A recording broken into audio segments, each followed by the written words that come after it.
Bonsoir et bienvenue à tout le monde. On va commencer. Alors, on va commencer par vous présenter les services du cabinet Yetel Expertise. Et sans plus tarder, je vais passer la parole à notre chargé de communication qui est Abla Ndiaye, qui va vous présenter les services du cabinet Yetel Expertise rapidement. Et après, vous aurez l'intervention de Al-Gassimou, notre expert, qui vous présentera la thématique. Je laisse la parole à Ablaï rapidement. Ok, bienvenue à tout le monde, à toutes les personnes qui se sont connectées et qui ont bien voulu être présentes dans ce webinaire assez important et sous forme de formation qui sera présenté par notre éminent consultant et également nous le remercions de son expertise assez pertinente et également sans plus tarder, je vais essayer de vous présenter ce qui est à l'origine de cette rencontre, c'est-à-dire le cabinet Yetel Expertise, qui a été créé depuis quelques mois et fondé par des, des, des personnes qui ont une expertise assez importante et également basé un peu partout. Pour vous rappeler que nous sommes quatre, les fondateurs. Il y en a deux qui sont en France, une personne basée aux États-Unis et également une personne basée au Sénégal. Comme vous le voyez sur l'image, ce sont les quatre fondateurs de Yetel Expertise. Yetel Expertise a une vision assez éclairée, portée essentiellement sur l'humain, parce que notre objectif, notre vision, c'est de mettre l'humain au cœur des décisions, parce que nous tous, nous savons que l'humain est, le capital humain est assez important pour le développement, pour aussi toute transformation organisationnelle, managériale, culturelle. Donc, l'humain porte tous les espoirs. Donc, c'est dans ce cadre qu'on a décidé de lancer Yatel Expertise et de le porter sur ces piliers-là qui sont essentiellement liés au leadership, mais également à l'influence et également la transformation. Et ce sont trois piliers qui sous-tendent en quelque sorte nos services, qui sont structurés en 5 axes. Le premier axe, c'est sur le soft skills, qui vise à renforcer les compétences humaines indispensables pour un environnement professionnel, notamment qui est en perpétuelle mutation.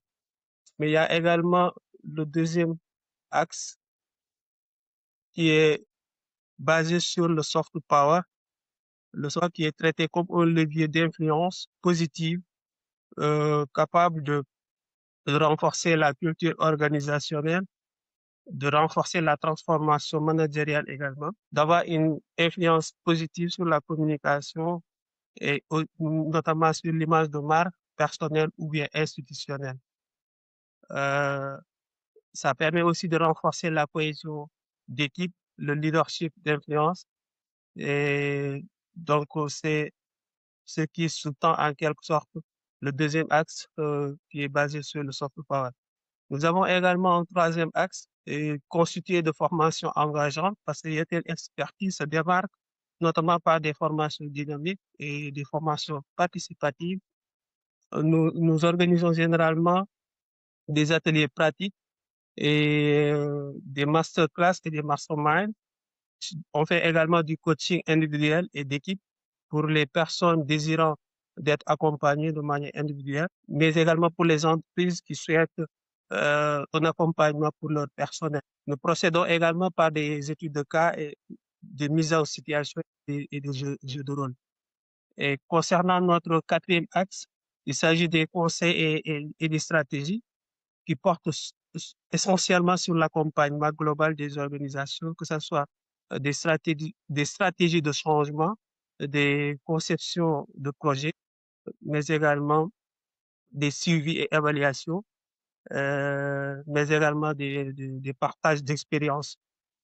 Voilà, donc pour venir sur le dernier axe, le cinquième axe, il s'agit de dégager des solutions sur mesure parce que Yetel Expertise propose un panel de services personnalisables et selon les besoins spécifiques des organisations.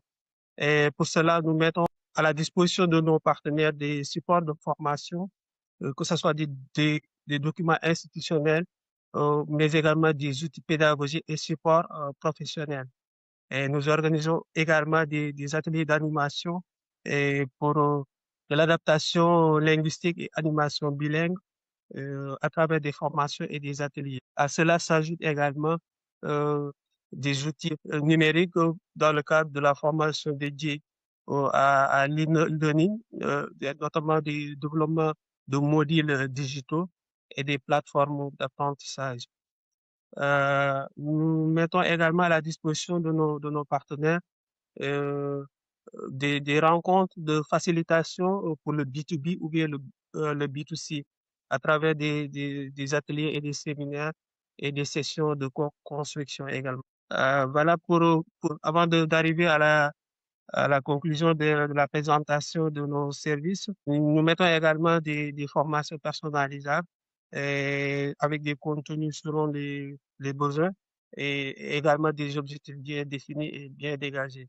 Donc, pour conclure, Yatel Expertise se positionne comme un partenaire stratégique pour développer l'humain, renforcer l'influence et également renforcer l'impact que tout un chacun voudrait avoir dans le cadre de son organisation ou bien de son entreprise, mais aussi accompagne les organisations pour leur transformation et le développement.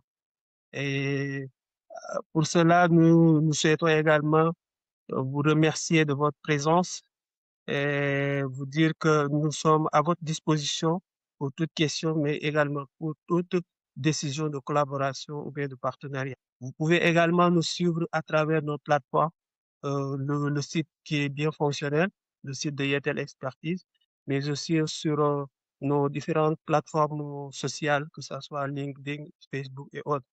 Et les contacts que vous voyez sur l'image, vous pouvez également nous contacter pour une éventuelle collaboration ou bien un partenariat. Merci de votre aimable écoute et nous vous souhaitons la bienvenue. Merci beaucoup, Ablaï. Alors, sans plus tarder, on va passer la parole à Al Gassimo. Mais juste avant, si vous avez des questions concernant nos services, n'hésitez pas vous avez le chat et à la fin de la formation aussi, vous pouvez poser vos questions, que ce soit sur la formation que Al Gassimo va vous présenter ou soit sur le service. Donc, on est disponible aussi à travers le mail que vous voyez à l'écran. Les deux mails, si jamais vous êtes intéressé, on va prendre contact avec nous. Merci Ablaï. Je vais passer la parole à Al Gassimo qui va démarrer sa présentation. Ok, merci beaucoup. Je ne sais pas s'il faut dire bonjour ou bonsoir à toutes et à tous. En tout cas, chez moi, il est 14h19. Donc, plutôt bonsoir peut-être à toutes celles et à tous ceux qui nous suivent. C'est un donc plaisir de pouvoir prendre la parole ici afin de partager avec vous une certaine expérience basée sur du vécu, mais aussi et surtout donc après plusieurs analyses et réflexions à la suite des discussions que j'ai eues avec des jeunes en quête du premier emploi ou en quête euh, de, de réinsertion donc professionnelle après avoir déjà commencé donc une carrière à l'informel ou dans le cadre du formel. Donc la thématique que nous allons aujourd'hui aborder ensemble, elle porte sur transformer vos expériences informelles en opportunités professionnelles. Et je suis donc Algassimo Diallo. Je travaille sur les questions de développement local, de coopération, d'aide publique au développement. Et je suis donc cofondateur du cabinet Yetel Expertise. Et c'est avec un grand plaisir que je me fais le devoir de partager donc mes modestes expériences avec vous dans le but donc de pousser la réflexion ensemble afin de pouvoir venir en aide à ceux qui font des expériences communautaires, des expériences de volontariat, des expériences de bénévolat, mais qui ont du mal à les capitaliser dans un cadre formel pour pouvoir donc enrichir leur CV, mais aussi et surtout donc prouver qu'ils ont déjà des pratiques en lien avec la plupart donc des fonctions au sein des organisations, qu'elles soient des entreprises de type privé ou qu'elles soient des entreprises de type public. Et les objectifs du présent webinaire sont donc, premièrement, de faire comprendre la notion réelle d'expérience professionnelle. Ensuite, on parlera donc de l'identification, de comment identifier ces expériences informelles. Ensuite, comment les transformer en opportunités professionnelles. Et en dernier ressort, nous allons parler de comment améliorer son positionnement face aux recruteurs. Voilà. Et donc, sans plus tarder, commençons par la base. Le problème le plus courant que la plupart des jeunes nouvellement diplômés peuvent rencontrer, c'est le fait qu'on leur dise votre profil est intéressant, mais vous manquez d'expérience. Ou alors, nous sommes disposés à vous prendre, mais malheureusement, vous n'avez pas encore 2 ans ou 3 ans d'expérience professionnelle. Donc ça pose des problèmes. Les conséquences par rapport à cette situation, malheureusement, c'est le découragement, l'autocensure et la sous-valorisation. Parce que tout simplement, ils estiment qu'ils ont des pratiques, mais qu'elles n'ont pas été suffisamment prises en compte. Le souci, c'est qu'elles n'ont pas été donc marquées dans le CV, ou si elles ont été marquées, elles n'ont pas été marquées techniquement. Voilà. On va passer donc à un petit sondage. On n'a malheureusement pas beaucoup de temps, donc on ne va pas le simuler de façon réelle, mais on va vous poser des questions et puis vous allez voir au niveau donc de votre du chat, mettez là-bas les réponses que vous estimez être en adéquation avec votre situation. Quelle est aujourd'hui votre principale difficulté? Est-ce que c'est le manque d'expérience? Est-ce que c'est la difficulté à valoriser votre parcours professionnel? Est-ce que c'est le fait que votre CV est peu attractif ou bien c'est le manque de confiance en vous-même? S'il vous plaît, mettez votre réponse, c'est-à-dire une seule réponse parmi les 4 dans le chat. OK, parfait. Manque de confiance. Qui d'autre? Manque de confiance. OK. Manque de confiance. Manque de confiance aussi. OK, on va continuer. Donc, effectivement, parmi les problèmes majeurs que les jeunes nouvellement diplômés peuvent rencontrer, c'est le fait que beaucoup d'entre eux manquent de confiance.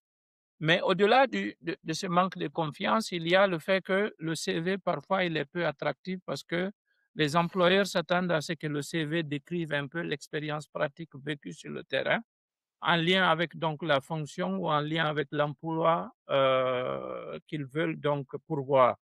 Il y a aussi le fait que beaucoup ont énormément du mal à trouver les termes techniques qui s'y est par rapport donc à la valorisation du parcours et comment est-ce qu'il faudrait le noter au niveau du CV. Et par ailleurs, il y a aussi le fait que certainement d'autres manquent d'expérience. Mais en général, je peux dire que même si on n'a pas eu la chance de pratiquer au niveau d'une entreprise formelle, la plupart d'entre nous, avant de pouvoir terminer ses études, la plupart d'entre nous, il se trouve qu'on a déjà pratiqué une expérience professionnelle et utile qu'on peut valoriser dans le cadre donc de l'emploi. Alors, ce que je pourrais vous dire donc en lien directement avec mon parcours, c'est que lorsque j'étais étudiant, puis jeune diplômé, je n'avais pas d'expérience professionnelle formelle, comme la plupart d'entre nous, parce que contrairement à ce qui se passe dans les pays développés, chez nous, il n'y a pratiquement pas d'obligation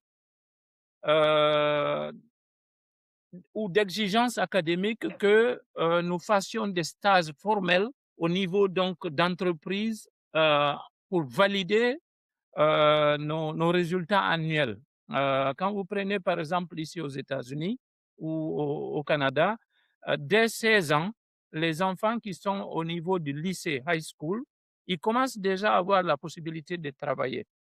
L'idée, ce n'est pas uniquement de les mettre sur le marché de l'emploi pour qu'ils soient actifs économiquement, mais c'est surtout pour les donner l'opportunité d'aller se confronter à un environnement qui n'est pas celui de la famille ou celui de l'environnement scolaire qu'ils connaissent très bien. L'idée, c'est de les amener vers donc une entreprise et où ils ont donc à développer un certain nombre d'aptitudes, mais aussi et surtout à développer cette confiance en soi. Et donc, en ce qui me concerne, avant de pouvoir me lancer formellement dans le domaine donc de l'emploi après mes études, j'ai fini mes études à l'université de Cancan en 2002. Avant de me lancer formellement dans la recherche de mon premier emploi, j'avais déjà fait un parcours au niveau donc associatif, à titre de bénévole, à titre de volontaire, mais j'avais déjà un riche parcours. Et parmi ce parcours-là, je peux citer le fait que j'ai occupé des responsabilités en tant qu'étudiant. J'ai été, par exemple, plusieurs fois responsable de classe. À l'université, c'est quelque chose d'extrêmement important parce que vous assurez le lien entre donc le département, le lien entre le décanat, le lien entre la faculté et votre classe. Vous défendez les droits des étudiants et vous transmettez aussi les messages des enseignants et parfois vous vous mettez dans une posture de négociation avec les étudiants ou bien de négociation avec les enseignants.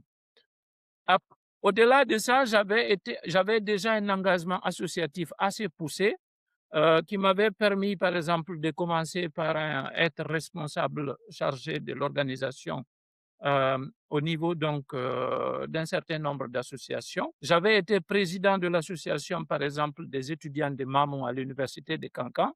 J'avais été aussi responsable chargé de l'animation au niveau de l'association des élèves et étudiants de Telmel à l'université de Cancan. Et déjà au lycée, j'avais été responsable d'un club littéraire qu'on appelle le club littéraire d'Ibril Tamsir Nian au niveau de Télémélé. Et je vous donne par exemple quelque chose d'extrêmement important que j'ai vécu à l'époque. J'ai appartenu au club littéraire pendant que je faisais la 11e année, donc la première année du lycée. Et j'avais été élu comme responsable de formation. Et il me fallait partir au niveau donc des collèges et lycées pour donner les informations. Et le matin, quand je venais, le proviseur me disait toujours d'aller donc au MAS, c'est le tour du MAS, où il faut aller au centre, parler devant 500 élèves, 1000 élèves. Au départ, ce n'était pas évident. Il y avait ce stress-là. Mais j'ai fini par m'y habituer et c'est ce qui fait qu'aujourd'hui, je n'ai plus peur de parler en public parce que je l'avais appris pendant que j'avais 15 ans, 16 ans dans ce milieu-là où les gens étaient très moqueurs.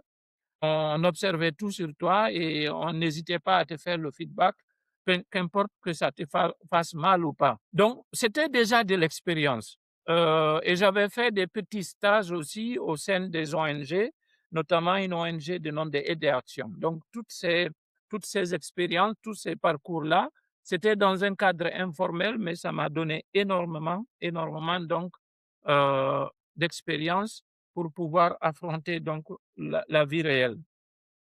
Et sans le savoir, pendant ce temps-là, j'organisais donc des activités, je coordonnais des équipes, je faisais du suivi et de la négociation.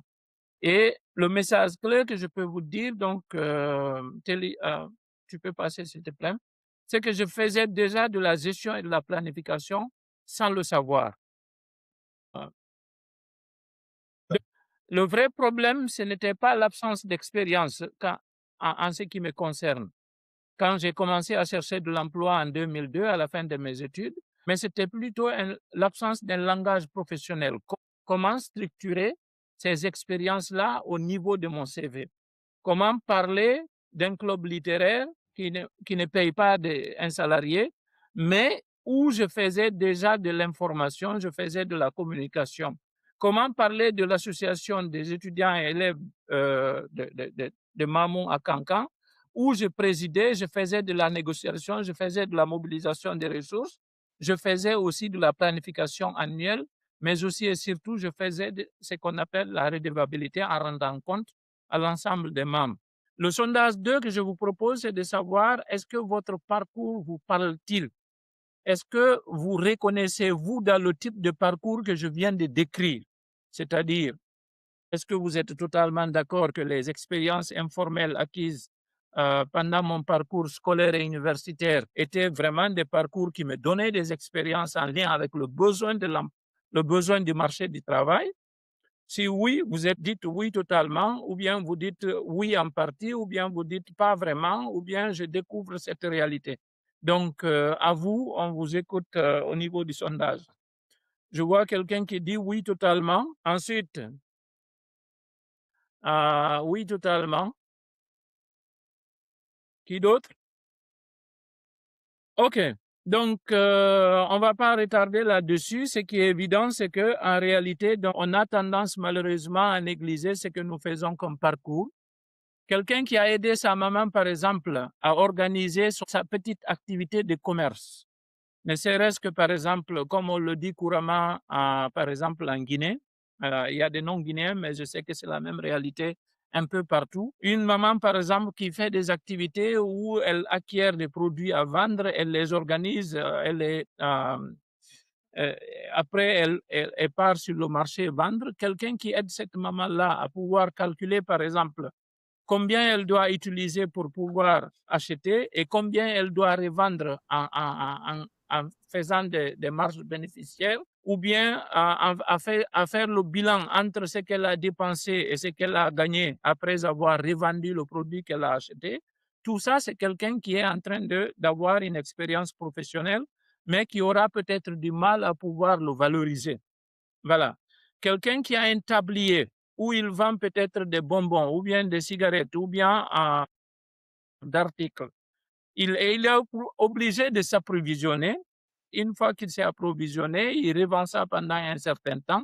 Même l'organisation de la table, où mettre les bonbons, où mettre les cigarettes, où mettre tel et tel produit, c'est une expérience qu'il est en train d'acquérir parce qu'il fait à la fois donc de la commercialisation, il fait certainement du marketing, il fait l'approvisionnement, il gère le stock, il fait la gestion peut-être de la relation clientèle parce qu'il y a des clients tellement familiers qui viendront peut-être prendre des produits et qui ne vont pas payer automatiquement là-bas. Il va garder ça peut-être dans sa tête ou bien il va avoir un petit cahier où noter tout ça. Tout ça, c'est des expériences professionnelles, mais il suffit de connaître comment est-ce qu'il faut les valoriser. Ce qui est évident, c'est que vous avez vécu quelque chose. Et c'est quelque chose que vous avez vécu là, c'est quelque chose qu'on est capable de capitaliser. Donc, ça va nous amener à, par exemple, si nous prenons donc au niveau des associations communautaires, on peut dire que les associations communautaires sont de véritables écoles professionnelles.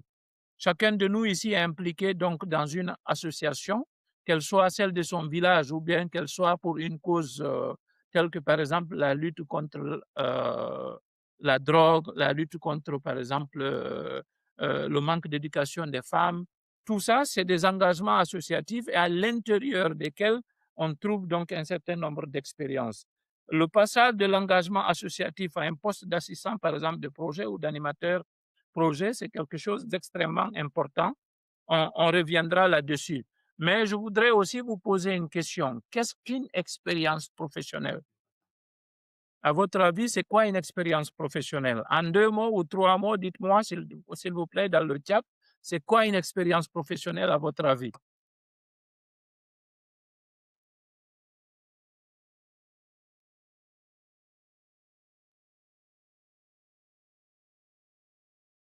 OK, c'est un parcours. Qui d'autre? Une expérience professionnelle, c'est quoi pour vous? OK.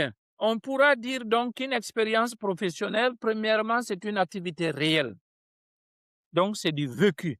C'est quelque chose vraiment, OK, merci beaucoup. C'est du travail rémunéré ou pas. C'est des connaissances acquises dans le cadre formel ou informel.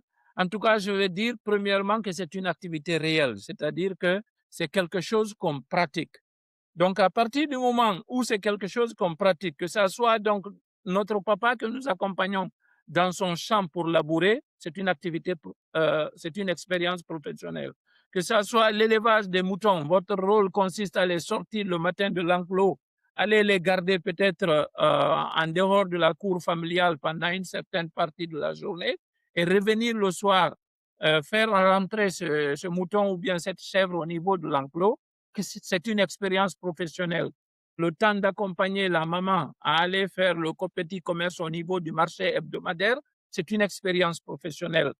Aller sensibiliser les membres de sa famille par rapport à la nécessité de s'engager au sein de l'association du village pour, par exemple, aider à avoir un fourrage, c'est une expérience professionnelle, c'est une activité parce que vous planifiez quelque chose, vous partez le mettre en exécution et en général, vous revenez rendre compte.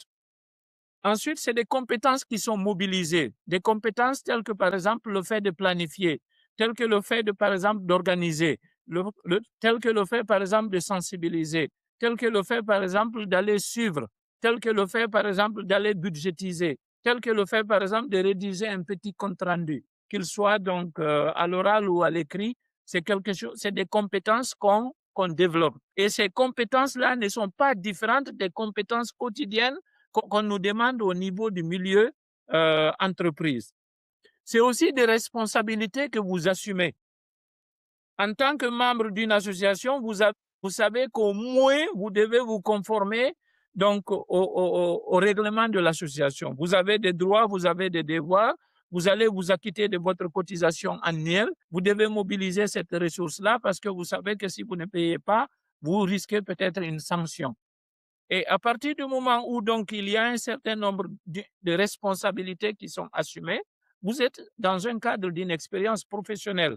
Un chef de classe qui part voir, par exemple, au nom de sa classe, l'enseignant de l'économie, par exemple, rurale ou bien de sociologie pour lui dire, monsieur, c'est vrai que vous aviez planifié un devoir pour le lundi prochain, mais il se trouve que pour telle ou telle raison, le Sénégal jouait hier ou bien le Maroc jouait avant-hier. On n'a malheureusement pas eu le temps de pouvoir préparer ça.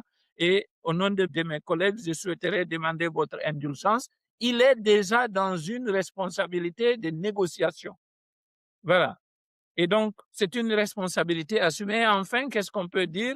C'est qu'il y a des résultats ou des apprentissages. Voilà, s'il réussit à convaincre l'enseignant pour que l'enseignant remette à quelques jours après le devoir, il reviendra tout content vers ses amis pour leur dire « Ok, j'ai réussi la négociation, il a accepté de reporter ». Ou bien si c'est quelqu'un qui a aidé ses parents, par exemple, à contrôler le troupeau, par exemple, des vaches qu'ils ont, je suppose, hein, et il reviendra dire à ses parents, OK, je viens de compter, il y a tel nombre de veaux, il y a tel nombre de mâles, il y a tel nombre de femelles, j'ai contrôlé, ils sont tous donc revenus.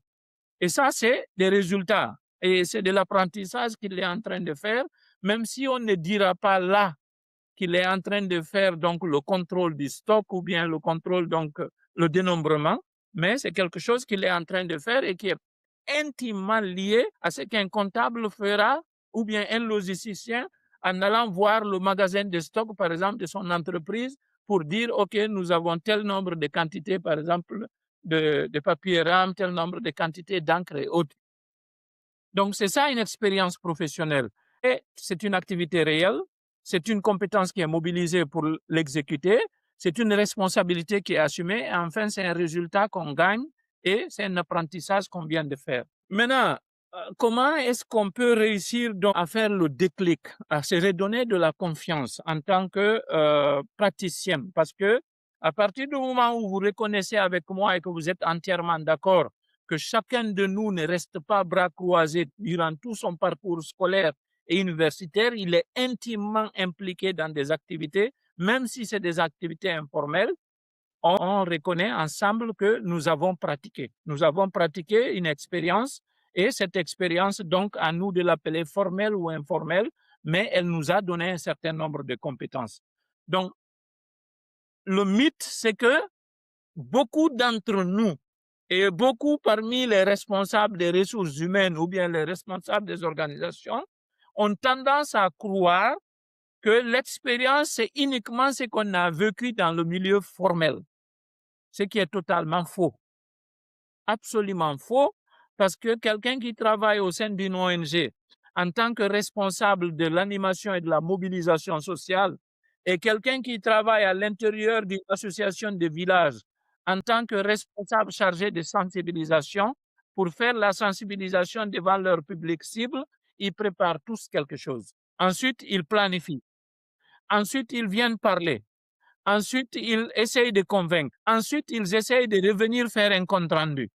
Peut-être que l'autre là est payé et l'autre là n'est pas payé, ou bien que un a un salaire pécuniaire et l'autre a un salaire moral, mais ils ont fait tous une activité et l'activité qu'ils ont réalisée leur donne à tous les deux des compétences.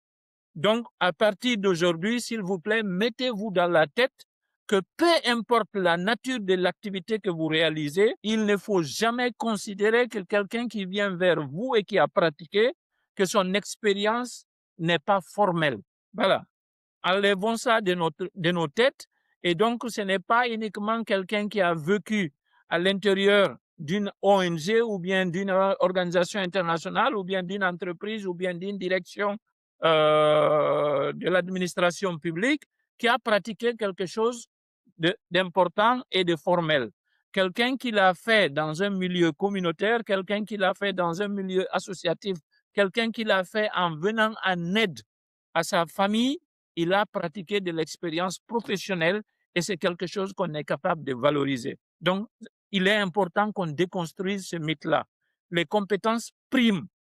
Ce n'est pas le cadre qui prime. C'est les compétences qu'on a pratiquées à l'intérieur de ces cadres-là. Que ce soit le cadre formel, que ce soit le cadre informel, le plus important, c'est le vécu. Voilà. Et donc, une véritable école professionnelle, c'est l'école à l'intérieur de laquelle on a vraiment eu la possibilité de pratiquer. L'engagement donc associatif est le cas le plus spécifique donc dans nos pays. C'est que nous avons eu la chance de vivre et que peut-être certains de nos enfants malheureusement n'ont pas la chance de vivre ça. C'est le fait, par exemple, de sortir de chez soi, aller chercher du bois mort. Le fait, par exemple, de sortir de chez soi pour aller peut-être cueillir. Le fait de sortir chez soi, par exemple, pour aller chasser.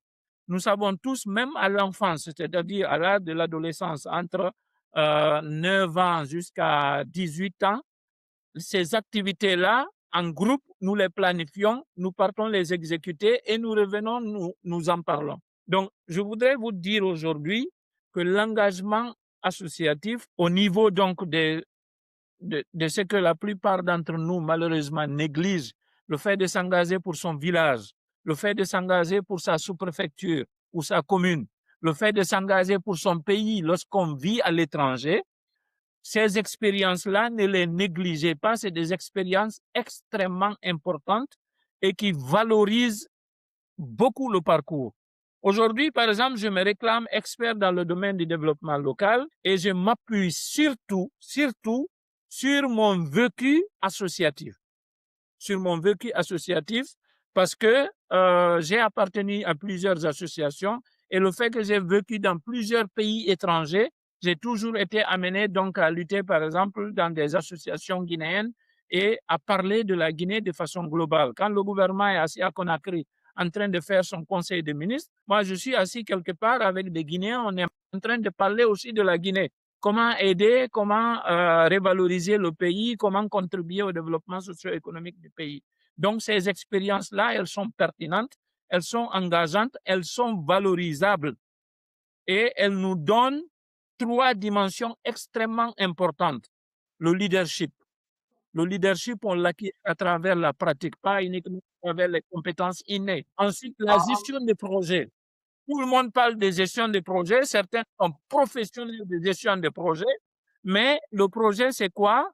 C'est la conception, c'est l'exécution, la planification plutôt, c'est l'exécution, c'est le suivi et l'évaluation. Et ça, en tant que membre d'une association, on joue quotidiennement ces rôles-là. Et enfin, c'est la communication. Parce que vous êtes dans un milieu humain, c'est pas entre des animaux. Et donc, la communication passe essentiellement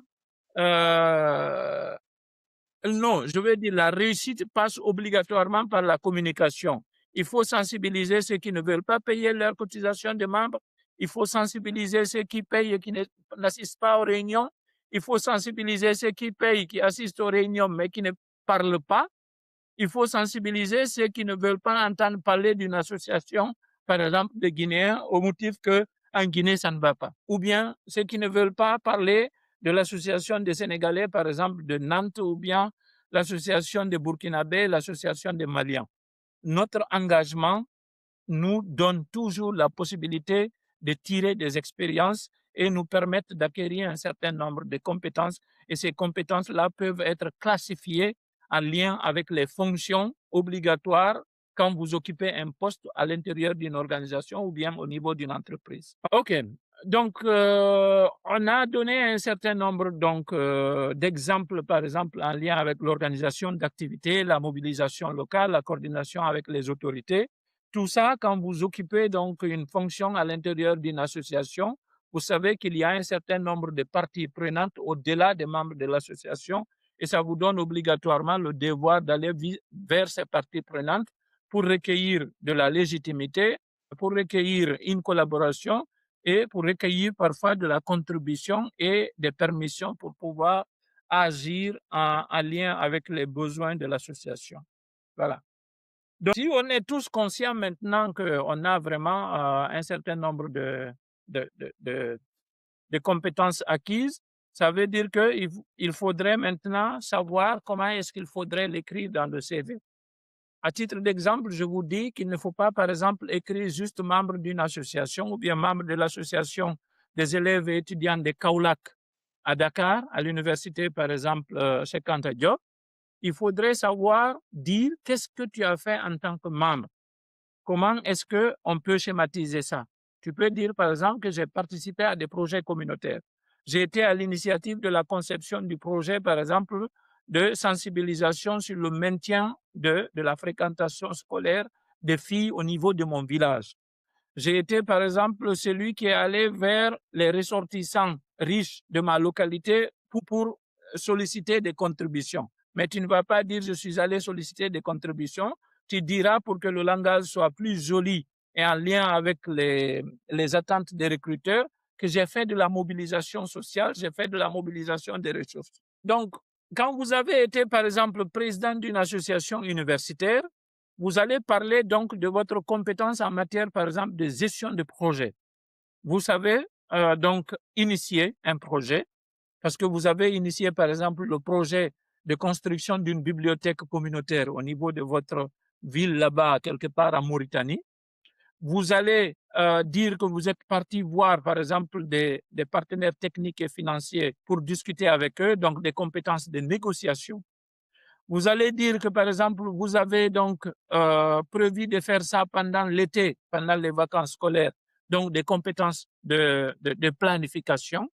Vous allez dire que vous avez impliqué la population locale afin qu'elle mobilise, par exemple, des agrégats. Vous allez parler donc de la participation communautaire ou bien de la négociation avec les parties prenantes. Vous allez dire que vous avez, par exemple, rendu compte au niveau des donateurs par rapport donc à ce qui a été mobilisé comme ressources par rapport à ce qui a été exécuté. Et vous allez schématiser ça dans un CV en disant que j'ai fait du reporting et de la communication. Donc, voici autant d'exemples à travers lesquels on est capable de valoriser ce qu'on a appris dans un cadre informel vers la valorisation formelle à l'intérieur de notre CV. Et le sondage, le 3, auquel je voudrais donc vous amener à répondre aussi, est le suivant. Selon vous, l'engagement associatif et communautaire peuvent-ils constituer une véritable expérience professionnelle? Les réponses que j'attends de votre côté, c'est soit oui clairement, oui, mais seulement s'il est bien présenté, non, cela reste du bénévolat, ou je ne sais pas encore. J'attends vos réponses dans le chat. Merci. OK. Oui, si c'est bien présenté. Qui d'autre? Qui d'autre? Allez-y sur le chat et mettez vos réponses, s'il vous plaît.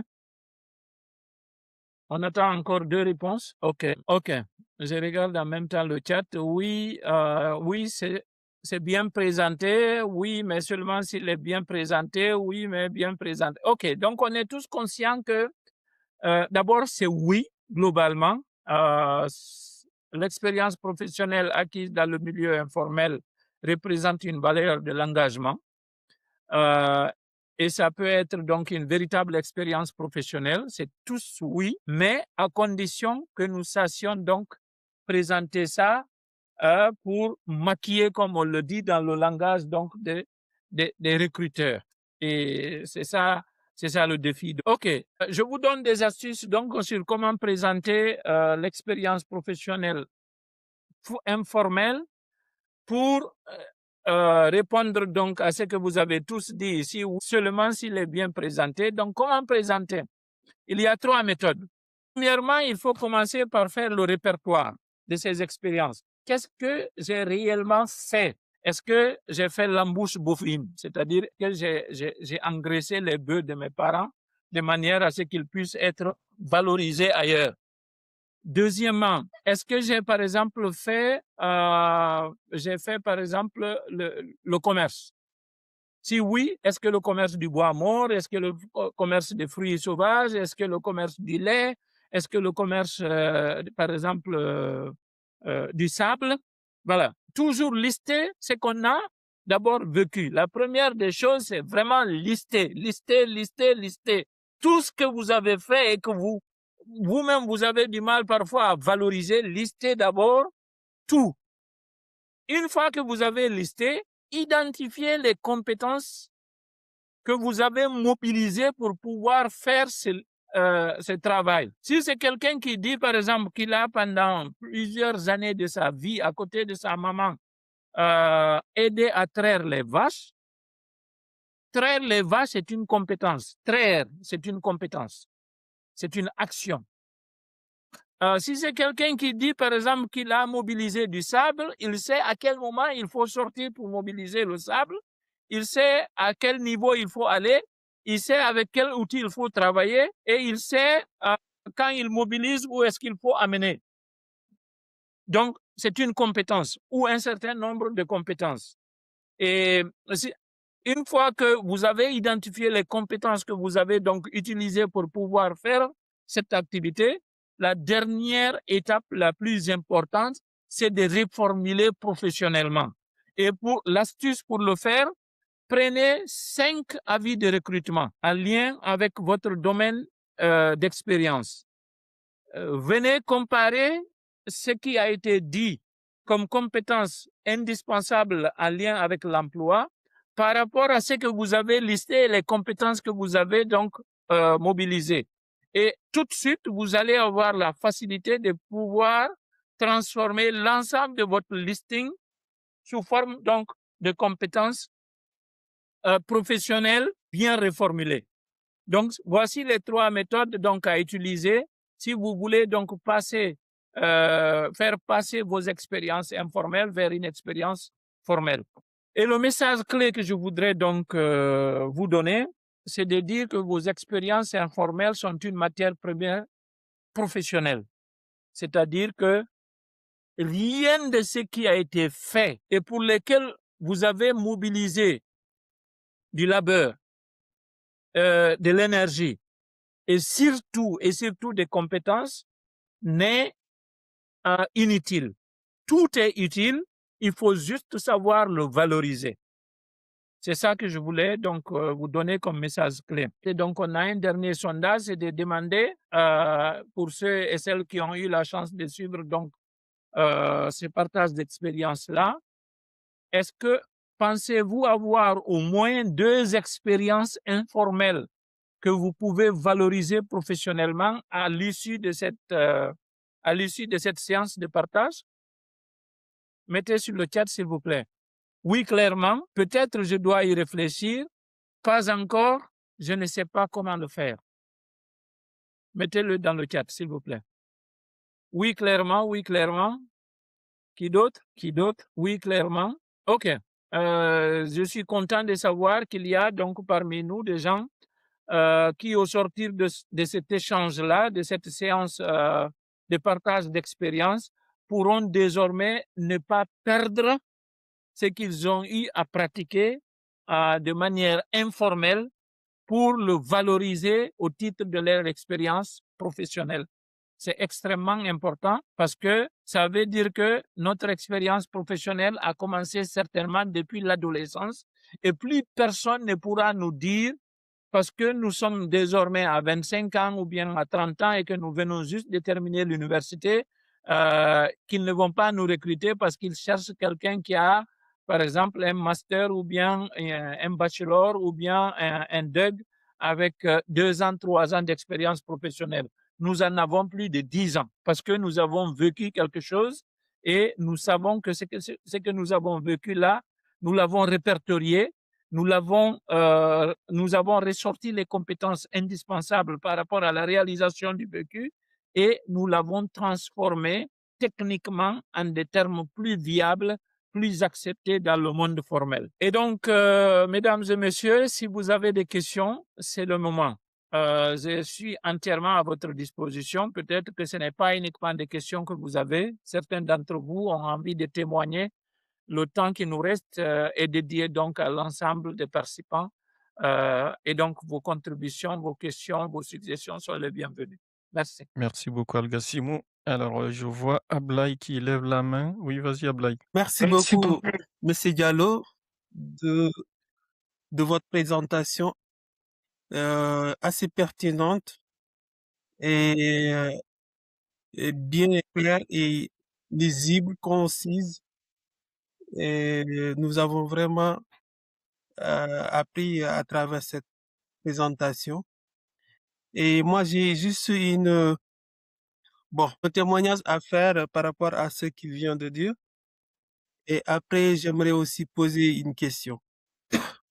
Par exemple, ce qu'il a dit par rapport à l'engagement associatif, moi, me concernant, si je prends mon exemple, après quand j'ai fini mon master et tout, vu que j'avais des activités associatives au niveau de l'association des étudiants francophones de Séguin, une fois le master fini, j'avais décelé, comme il l'a présenté tout à l'heure, les activités qu'on a eu à faire et je les avais énumérées sur mon CV. Après, en ce moment-là, peut-être je me disais que mon CV n'était pas assez élargi, donc j'avais jugé utile de mettre ces activités-là. Mais depuis une année, j'ai décidé d'enlever ça sur mon CV. Après, parce que je me suis dit que peut-être depuis lors, j'ai eu à engranger d'autres activités professionnelles et j'ai jugé pas nécessaire de les mettre maintenant. Je les ai enlevés de mon CV depuis presque une année. Et je voudrais vous poser cette question. Est-ce que je devrais continuer à les mettre vu que au début, c'était peut-être par exemple un CV qui n'était pas assez élargi, raison pour laquelle on manque d'expérience, raison pour laquelle je les avais mis. Maintenant, vu que j'ai engrangé un peu plus d'expérience, je les ai enlevés. Est-ce que dois-je continuer à les mettre ou bien la décision de les supprimer de mon CV est la bonne décision? Merci beaucoup. Une question pertinente. Pour répondre très rapidement, je dirais, vous avez bien fait de les enlever, mais ça dépend du contexte. Vous savez que, par exemple, en envoyant votre CV, il y a toujours un motif pour lequel vous l'envoyez et il y a toujours une cause. Je disais que vous avez bien fait peut-être d'enlever pour le moment, mais les CV, on les dépose en fonction donc des termes de référence ou bien en fonction de ce que l'employeur veut. Et si c'est un poste, par exemple, en lien avec l'engagement communautaire, où il faut prouver que vous avez, par exemple, vécu dans un milieu communautaire, que vous avez fait des engagements citoyens et autres, et vous, à un moment donné, vous allez remettre encore. Voilà. Donc, vous savez que pour 2 postes ou bien pour 3 postes, la même personne peut avoir 3 CV différents. La façon de l'écrire. Donc, le contenu du CV dépend généralement de la description du poste. Et donc, si c'est un CV, si c'est un poste en lien avec l'engagement citoyen, l'engagement associatif, obligatoirement, ces expériences-là reviendront dans le CV avant que vous ne les envoyiez. Merci. Merci beaucoup pour cette réponse. Alors, n'hésitez pas à poser vos questions, à lever la main ou vous avez aussi le chat si jamais vous pouvez voilà, écrire votre question ou si vous voulez intervenir comme l'a fait Ablay, vous pouvez ouvrir votre micro. Bonsoir à tous. Oui, bonsoir. Bienvenue à vous. Merci de vous présenter, poser votre question ou voilà, partager votre expérience. Je me nomme So Amadou Tidiane, je suis à Conakry. C'est un plaisir pour moi d'être parmi vous au niveau de ce webinaire. Je suivais permanemment Frère Algatimus sur les réseaux sociaux et autres, mais c'est une occasion pour moi aujourd'hui de le rencontrer. Vraiment, j'ai eu beaucoup de choses avec lui. Par exemple, moi, j'évolue au niveau de beaucoup d'associations communautaires, comme il l'a dit, des associations villageoises, préfectorales. Mais pour moi, c'est des choses vraiment qui ne comptaient pas au niveau des CV. Euh, Suivant ces interventions, j'ai eu vraiment de, de, des éclaircissements par rapport à ça. J'ai pris bonne note. Je ne manquerai pas aussi vraiment de participer aux prochaines formations ou bien aux prochains webinaires. J'évolue au sein d'une ONG qu'on appelle OGLMI, Guinée. Nous évoluons sur tout ce qui est question de la migration, de la traite des personnes au niveau de la Guinée-Conakry. Je vous remercie. Vraiment, c'est un plaisir pour moi de vous rencontrer. Merci. Ok, merci beaucoup. Le plaisir est partagé et bonne continuation dans vos activités et nous serons très heureux au besoin de vous accompagner au niveau de votre organisation. Merci beaucoup. Merci. Alors, je regarde dans le chat s'il n'y a pas de questions. Alors, je voudrais. Oui, on vous entend. Moi, c'est Kernoba depuis Montréal. Ben, je suis à Montréal et alors, j'ai suivi avec beaucoup d'attention votre webinaire. C'est que j'ai trouvé très intéressant et ben, très instructif, aussi bien pour quelqu'un qui est déjà dans le monde professionnel que pour des jeunes qui commencent dans la vie professionnelle. Donc, ben, ce que je pourrais par exemple ajouter ben, en termes d'échange, là, c'est le frère Al-Gassim, il a parlé par exemple, du bénévolat. Voilà quelque chose que quelqu'un qui n'a pas d'expérience pourrait euh, utiliser pour vraiment étoffer son CV. Parce que souvent, dans nos pays, là, on a tendance à minimiser le bénévolat. Par exemple, on va dire que si jamais j'ai pas un salaire, je suis pas payé, je vais pas le faire. Donc, toute activité, par exemple, qui pourrait vous permettre de développer certaines compétences, des soft skills, des hard skills, c'est quelque chose qu'on pourrait, par exemple, mettre sur un CV. Donc, par exemple, nos jeunes, c'est, par exemple, les périodes, les grandes vacances, aller faire du bénévolat, aider, comme il a dit, nos mamans ou n'importe qui, par exemple, que ce soit au marché à Madina, ça peut toujours être une activité qui peut être mise sur un CV. Alors, au-delà de ça, comme il a dit, c'est des webinaires comme ça peut permettre, par exemple, de développer le leadership, la gestion de projet et aussi au niveau des associations, euh, ça permet vraiment en quelque sorte, ceux qui sont, par exemple, dans les associations, comme il a dit, là, de savoir bien formuler. On est tous dans les milieux associatifs, là, ça permet, bon, moi, par exemple, j'ai de l'expérience, mais en participant à ce webinaire, là, ça me permet pas de me dire que l'association de mon village ou des associations où je participe, il y a des trucs que j'ai eu à faire que je pourrais, par exemple, glisser dans un CV. Ça peut aider dans le monde du projet. On n'est pas nombreux ici. Malheureusement, ça parle pas de football, même si, même si c'est gratuit, là, mais il n'y a pas beaucoup de monde. Mais je trouve que c'est très intéressant et c'est vraiment des choses euh, à développer et puis surtout à encourager et que le monde participe parce que c'est instructif et il n'y a pas on apprend tous les jours, comme on le dit. Donc, pour ne pas monopoliser la parole, merci encore pour cet échange. C'est très instructif. Merci à vous. Merci beaucoup, Tierno. Je voudrais juste rebondir sur ce que tu dis. Tu connais mieux le contexte nord-américain que moi. Mais ici, personne ne peut dire qu'il n'a pas d'expérience professionnelle quand il a terminé l'université. Parce que ils ont créé un système de façon à ce que les étudiants, les élèves, par exemple, moi j'ai des enfants chez moi ici, mes enfants, Certains d'entre eux sont actuellement à l'école primaire, mais déjà à l'école primaire, ils font par exemple des activités communautaires telles que par exemple la vente de gâteaux pour collecter de l'argent et pendant certaines périodes, ils prennent cet argent-là pour aller soutenir des associations, par exemple, qui prennent soin des animaux et autres. Donc, imaginez-vous un enfant qui a déjà 8 ans, 9 ans, qui conçoit un projet, c'est-à-dire qu'il se dit, OK, on va vendre des galettes. Il sait combien ils vont dépenser pour pouvoir faire les galettes et ils savent quand ils vont revendre les galettes au niveau de l'école et combien ça peut leur donner comme revenu et ils prennent cet argent-là pour aller donner à des associations. C'est déjà un esprit extrêmement important.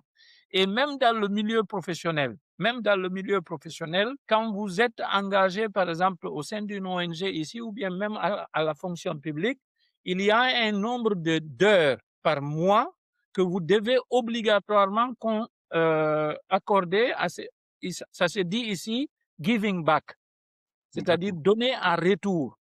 C'est un certain nombre d'heures que vous consacrez au bien-être de votre, par exemple, communauté. Quand je dis communauté, c'est par exemple votre voisinage ou bien des acteurs qui travaillent dans le même secteur que vous, des personnes de détresse, mais vous accordez au moins 2 heures de votre temps hebdomadaire pour faire du bien et sous forme de volontariat. Et c'est la plus grosse fierté que chacun peut avoir ici.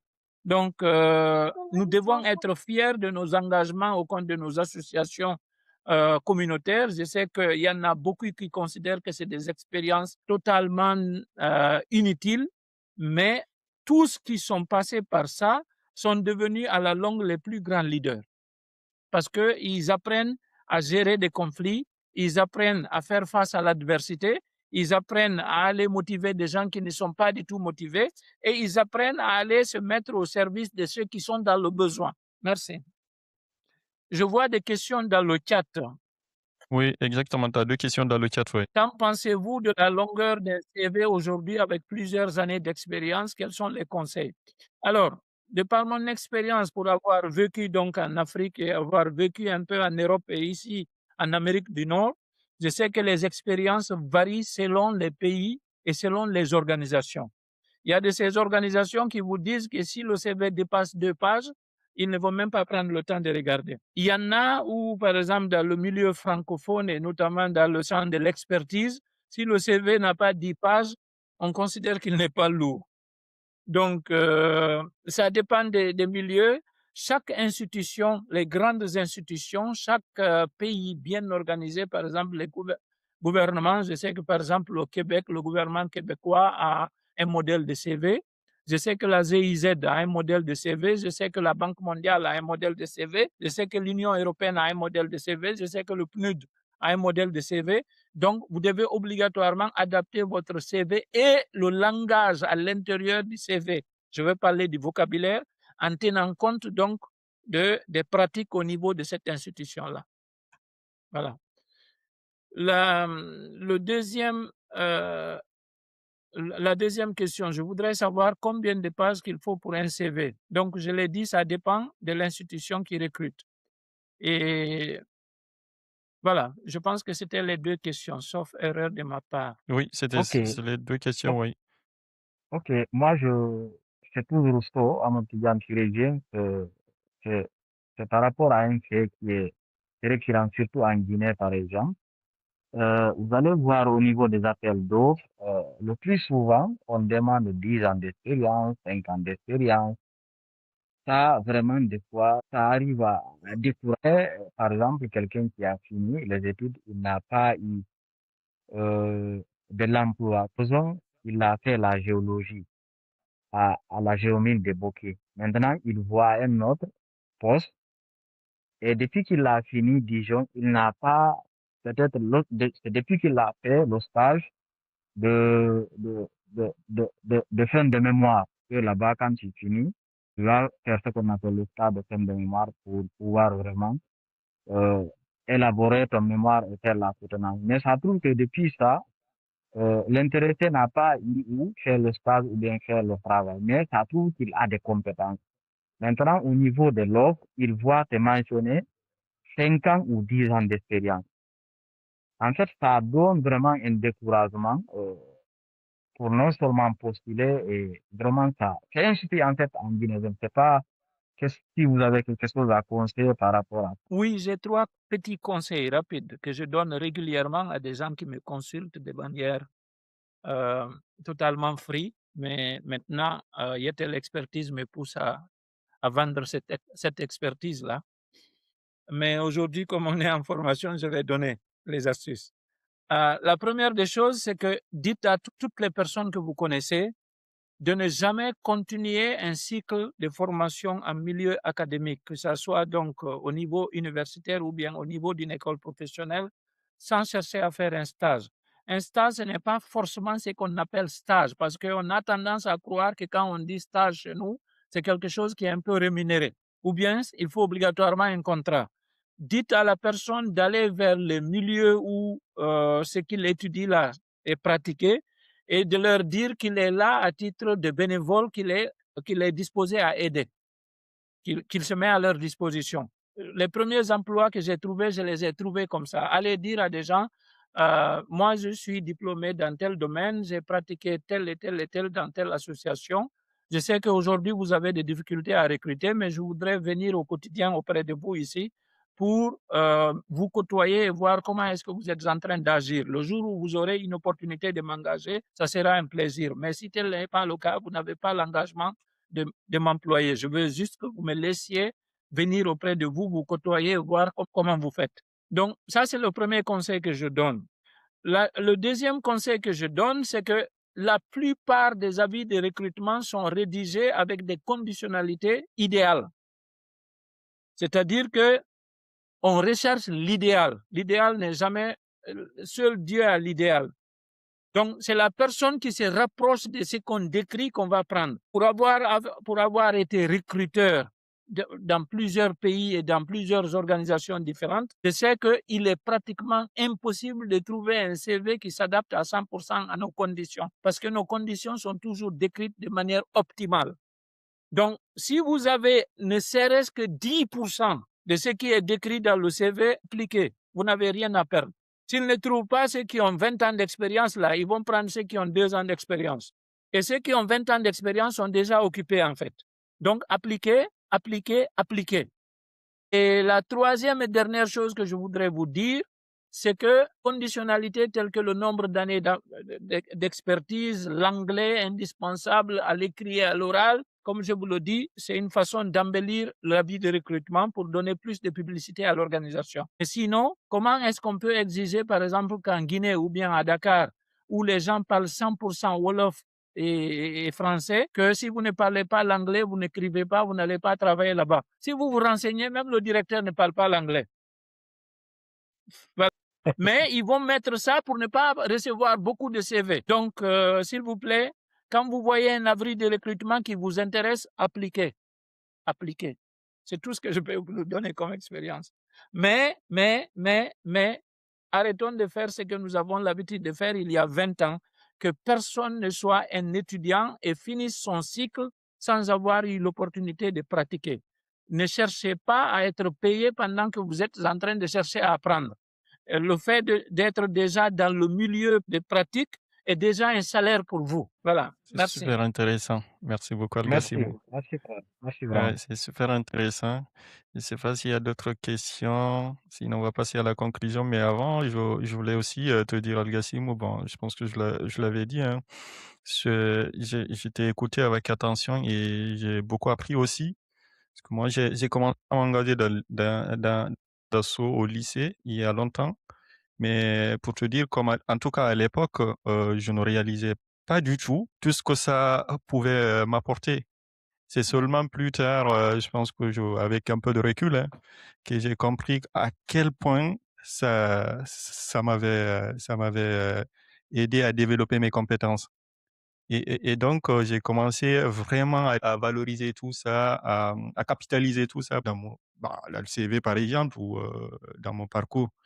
Et je trouve ça super intéressant. Juste une petite question, je ne sais pas qu'est-ce que tu en penses, mais le plus souvent, avec du recul, Je pense que il y a aussi le syndrome en fait de l'imposteur qui fatigue beaucoup de nos jeunes aujourd'hui. Ils ont de l'expérience, ils savent, ils ont des compétences qu'ils peuvent valoriser, mais voilà, je pense que c'est quelque chose qui bloque beaucoup de nos jeunes en fait. Oui, j'ai envie de dire en fait que le manque de confiance en soi est un handicap dans tous les domaines de la vie, y compris, excusez-moi du terme, tout le monde me connaît très sérieux, mais j'ai envie de dire que même quand on était plus jeune et qu'on commençait par exemple à draguer les filles, le principal handicap a toujours été le manque de confiance en soi. Voilà. Donc, c'est dans tous les domaines de la vie.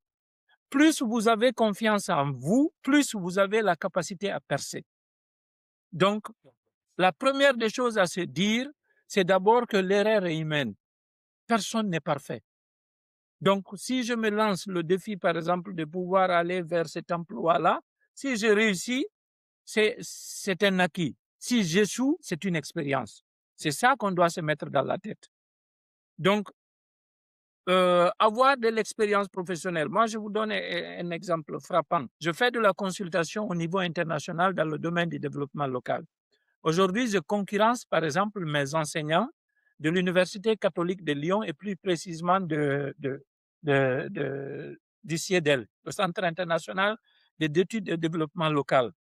En fait, c'est eux qui m'ont donné de la confiance. Quand je suis venu à Lyon, pendant que j'étais étudiant, je venais du Mali, de la République du Mali à l'époque, en 2011. Et il se trouvait que la France venait de s'engager aux côtés du Mali pour les aider à lutter contre le terrorisme. Et l'engagement de la France en termes de solidarité internationale s'est posé comme question. Est-ce que, une fois que la France déclare la guerre avec la mission Serval au niveau du Mali, ça va entraîner obligatoirement des combats. Maintenant, comment est-ce que moralement la France va aider la population du Mali pendant qu'elle est en train de combattre les terroristes? Donc, il fallait renforcer l'enveloppe de l'aide publique au développement. Mais comment travailler avec les Maliens pendant que le pays est en crise? Et à l'époque-là, au niveau de l'AFD, au niveau de ce qu'on appelle la coordination sud en France, c'est moi, en tant qu'étudiant au CIEDEL, que mes enseignants prenaient pour aller répondre aux questions des acteurs de la société civile française par rapport à comment travailler au Mali pendant cette période. Et eux, ils gagnaient beaucoup d'argent parce que c'était de la consultation. Et moi, je partais en tant qu'étudiant pour témoigner et pour donner des astuces. Et à un moment donné, il y a un des enseignants qu'on appelle Christophe Mestre, qui est l'un des meilleurs dans le domaine du développement local au niveau international, qui m'a dit, tu sais, Algassimo, en t'utilisant régulièrement, là, tu ne gagnes aucun franc. Mais tu es en train de te faire une image au niveau international. Si jamais tu réussis à capitaliser ça, à un moment donné, tu seras notre concurrent. Et c'est ce qui s'est passé. Quand j'ai fini mes études, je suis rentré et j'ai eu un boulot au Sahel. J'étais employé à mi-temps et on postulait ensemble quand je voyais des avis de recrutement pour des experts en développement local. Je postulais, eux aussi, ils postulaient. Et je peux vous dire que j'ai gagné parfois des marchés sur lesquels eux, ils avaient postulé en tant qu'enseignant, en tant que professeur de mon professeur. Donc, c'est le fait d'oser, le fait d'oser. Et malheureusement, en Afrique, c'est les anglophones qui osent plus que nous, les francophones. Nous, on hésite beaucoup. Et l'hésitation ne devrait pas être un handicap. Il faut tant que vous n'osez pas, vous ne décrocherez pas la lune. Donc, j'avais envie d'insister là-dessus. Merci beaucoup, Telly, pour ça. Excusez-moi, Merci à toi aussi. j'ai mis deux choses dans le chat. Le premier, c'est juste un exemple d'avis de recrutement que vous verrez, c'est une description idéale. Vous n'êtes pas obligé de remplir tout ça pour être donc appelé. Et la deuxième, c'est un article que j'avais écrit sur LinkedIn il y a environ 10 ans ou plus pour partager donc ce que je viens de vous partager là comme expérience en lien donc avec la valorisation de l'expérience professionnelle informelle dans le milieu formel. Merci. Merci beaucoup. On va passer à la conclusion.